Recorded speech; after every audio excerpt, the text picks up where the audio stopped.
Gas वेल्डिंगमधील दोष. Gas वेल्डिंगमध्ये दोन प्रकारचे दोष असतात. एक असतात इंटरनल दोष आणि एक असतात आउटर दोष, म्हणजे आतील दोष आणि बाहेरील दोष. आपण ते गॅस वेल्डिंग डिफेक्टमध्ये पाहिलं. त्यामध्ये पोरॅसिटी, स्लॅग इन्फ्लेशन, अंडरकट अशा प्रकारचे आपण डिफेक्ट पाहिले होते. आजचा आपला टॉपिक नवीन आहे इलेक्ट्रॉड. इलेक्ट्रॉड म्हणजे काय? वेल्डिंगमध्ये आपल्याला इलेक्ट्रॉडची आवश्यकता असते. कुठलेही दोन जर पत्रे आपल्याला जोडायचे असतील तर ते आपण इलेक्ट्रॉडच्या साहाय्याने जोडतो. हा काय इलेक्ट्रॉड. इलेक्ट्रॉडवर फ्लक्सचं कोटिंग केलेलं असते आणि त्याच्या साहाय्याने आपण दोन्ही धातू जोडतो. त्याचा डायमीटर कसा ठरवला जाते? तर ही आतील जी पुअर वायर आहे, या पुअर वायरवरून त्याचा डायमीटर ठरवल्या जाते. याचा डायमीटर किती आहे? 3.15 आणि यासाठी करंट किती लागतो? 90 ते 130 एम्पियर. म्हणजे यापैकी आपण 90 सुद्धा करंट ठेवू शकतो, 100 सुद्धा ठेवू शकतो आणि 130 सुद्धा ठेवू शकतो. तो कसा ठेवतात? एकतर धातू कुठल्या प्रकारचा आहे, त्याची जाडी किती आहे आणि जॉईंट कुठल्या प्रकारचा तयार करायचा आहे. तर आधी पाहू आपण टाईप्स ऑफ इलेक्ट्रॉड. त्याच्या आधी पाहू व्याख्या त्याची इलेक्ट्रॉडची. इलेक्ट्रॉड कशाला म्हणतात? धातूची अशी तार ज्यावर फ्लक्सचं कोटिंग केलेलं असते किंवा नसते तिला इलेक्ट्रॉड असे म्हणतात. त्यावरून त्याचे दोन प्रकार पडतात. एक आहे कंझ्युमेबल म्हणजे खर्च होणारे इलेक्ट्रॉड आणि दुसरं आहे नॉन कंझ्युमेबल म्हणजे खर्च न होणारे इलेक्ट्रॉड. तर त्यामधला पहिला पाहू कंझ्युमेबल इलेक्ट्रॉड. खर्च होणारे कुठले कुठले आहे? कोटेड इलेक्ट्रॉड जो आपण आर्क वेल्डिंगमध्ये उपयोगात आणतो. दुसरा आहे बेअर इलेक्ट्रॉड ज्यावर कुठल्याच प्रकारचं फ्लक्सचं कोटिंग केलेलं नसते. हे कुठल्या लांबीमध्ये उपलब्ध असतात आपल्याला? 350 ते 450 mm मध्ये. आणि इलेक्ट्रॉडचा काही भाग सोडलेला असतो. तो किती असतो? 20 ते 25 mm. त्याला म्हणतात टब एंड. बरोबर आहे. तर खर्च होणारे इलेक्ट्रॉड आपण आर्क वेल्डिंगमध्ये उपयोगात आणतो, गॅस वेल्डिंगमध्ये उपयोगात आणतो.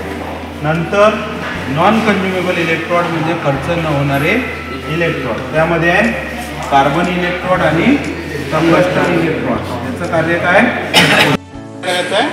Pipe wall joint. पाईपाची जाडी किती आहे? 3 mm. Wall thickness. त्याच्यासाठी आपल्याला आर्क वेल्डिंगच्या साहाय्याने जोडायचं आहे.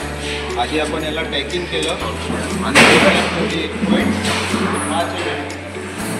3.15 डायमीटरचा इलेक्ट्रॉड घेतलेला आहे आणि करंट ठेवलेला आहे 100 एम्पियर. त्याच्यासाठी आपल्याला साहित्य काय काय लागणार आहे? एप्रोन लागणार आहे, हँड ग्लोव्ह, सांडकी, वायर ब्रश आणि पाईप. बरोबर आहे. करंट आपण सेट केलेला आहे. प्रथमतः काय करायचं? करंट आपला व्यवस्थित आहे की नाही बघून घ्यायचं. करंट आपला व्यवस्थित आहे. आपल्याला डाऊन हँड पोझिशनमध्ये वेल्डिंग करायची. पॅकिंग केलेली आहे आणि पहिला रन मारायचा आहे आपल्याला.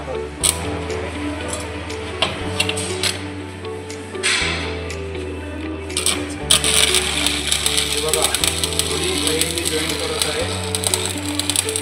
थोडा जास्त आहे. करंट कमी कर. करंट कमी कर.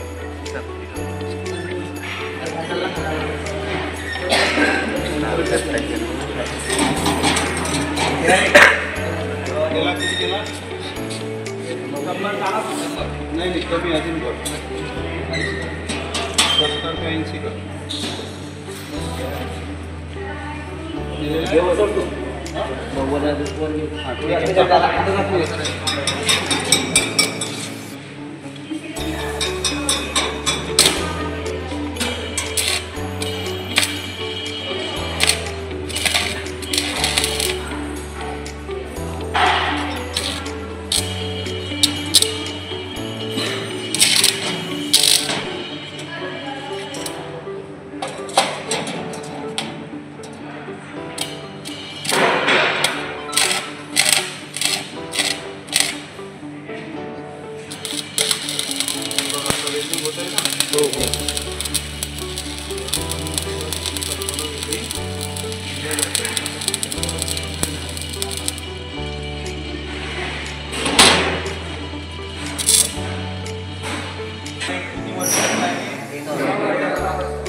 महिन्याचा आहे.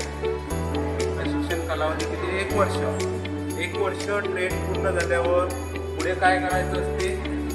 1 वर्षाची अप्रेंटिसशिप असते, म्हणजे शिकव उमेदवारी. शिकव उमेदवारी पूर्ण करू शकता किंवा कंपनीमध्ये जॉबसुद्धा करू शकता. तर आपल्याला जॉब कुठं कुठं उपलब्ध आहे? नंबर 1, रेल्वेमध्ये सुद्धा आपण अप्रेंटिसशिप करू शकतो. 2, ST महामंडळ. 3 number, ordnance factory. 4 number, private company कुठली पण. आणि गव्हर्नमेंटचे जेवढे जे सेक्टर आहे त्या सेक्टरमध्ये सुद्धा तुम्ही अप्रेंटिसशिप करू शकता. त्यानंतर अप्रेंटिसशिप न करता सुद्धा तुम्ही जॉबसुद्धा करू शकता.